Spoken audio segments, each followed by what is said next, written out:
He removes every branch in me that bears no fruit. Every branch that bears fruit, he prunes to make it bear more fruit. If you have already been cleansed by the word you have already been cleansed by the word I have spoken to you. Abide in me as I abide in you. Just as the branch cannot bear fruit by itself unless it abides in the vine, neither can you unless you abide in me. I am the vine, you are the branches. Those who abide in me and I in them bear much fruit, because apart from me you can do nothing.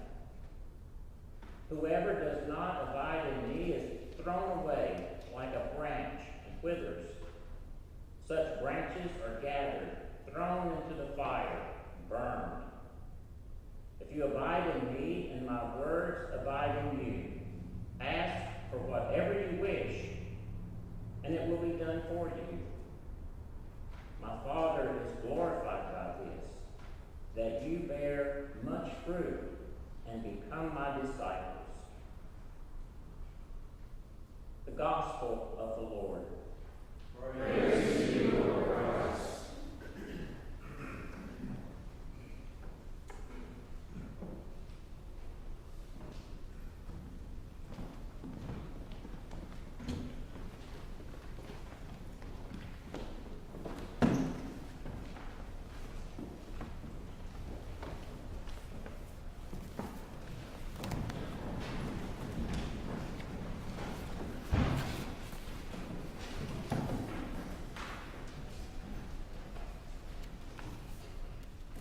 From C.S. Lewis' book, The Great Divorce.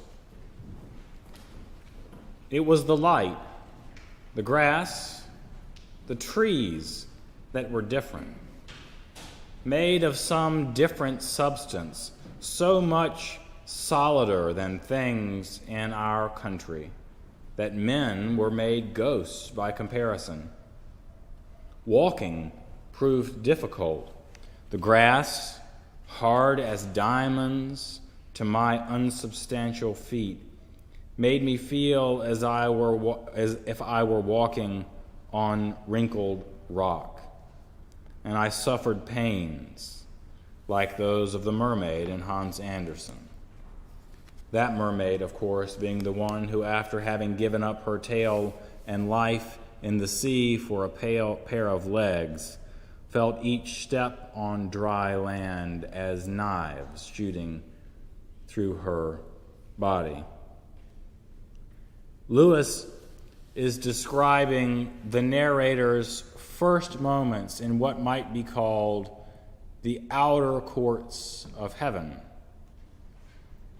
Upon arriving on a bus from purgatory or hell, depending upon one's perspective, the main characters find heaven painful, not because of some punishment that awaits them, but because they have never encountered somewhere so truly real. The grass is so profoundly vivid and true that their uninitiated bodies simply cannot bear it. As the novel proceeds, we learn that the fellow travelers on the bus all perceive heaven in the same way. Heavenly beings come from across the mountains to greet these bus riders who have come up and help them into the absolute presence of God, which is there across the mountains. And in order to be able to go with these beings across the mountains, each person must give up something that he or she holds onto, even held onto after death. Whether it's bitterness or vice or pride, each person learns that the only way that he or she is going to get across those mountains is by leaving behind that which holds them back. And it's not nearly as easy as it sounds, because giving up on these obstacles for these characters means giving up precious pieces of their own identity, pieces of how they perceive themselves to be in the world. To let go of these attributes that describe who they truly are, they believe, is something almost unbearable. And so some are unable to do it. And so they board the bus and they return to that intermediate place, comfortable in the shadow world that it is, that asks little to nothing of them.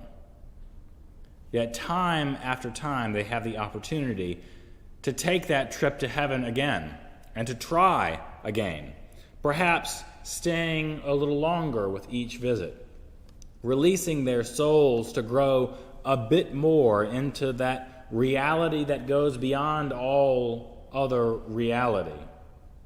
And those visitors come across the mountains to meet them each time, drawing out of them what needs to be abandoned, chipping away until there is only the naked, loved soul laden with the fruit of forgiveness, who is then able to enter into God's presence.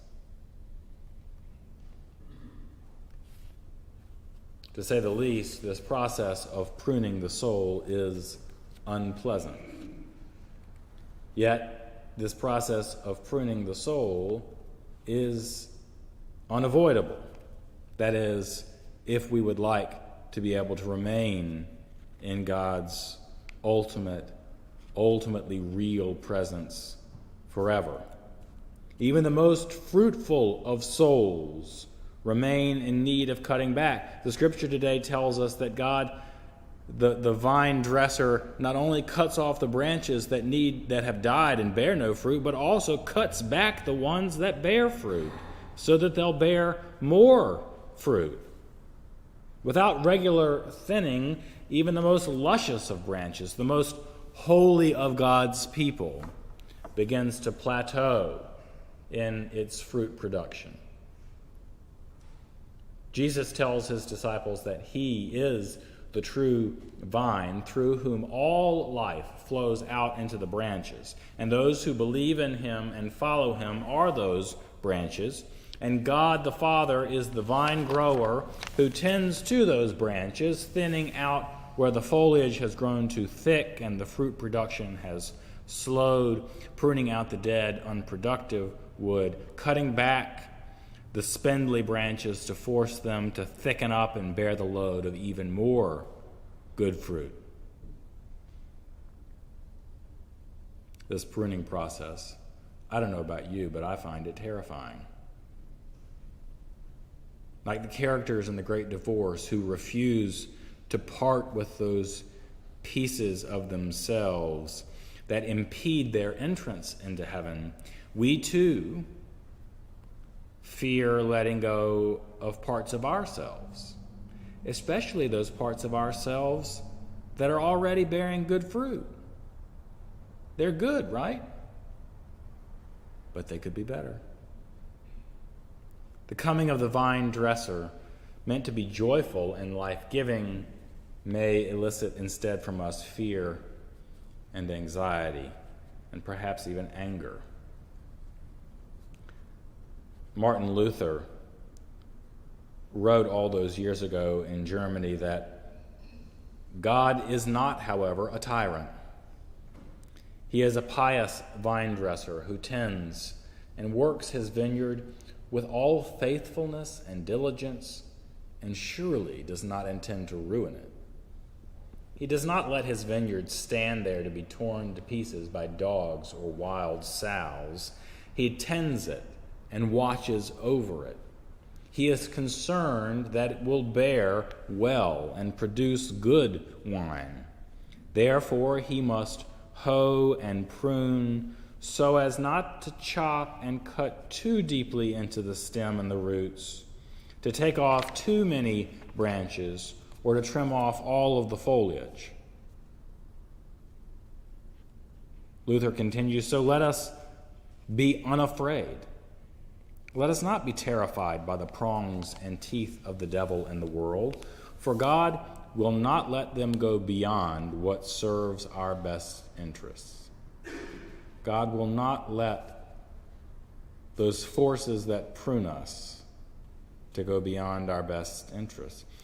Like Luther, I surely do not believe that God sends troubles into our lives to prune us, to test us. But I do believe that God takes the troubles of the world, the ones that exist around us every day, at every moment, because the world is what it is, not what God intends for it to be.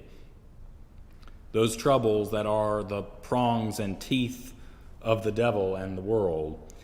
And God can use them for good if we allow it.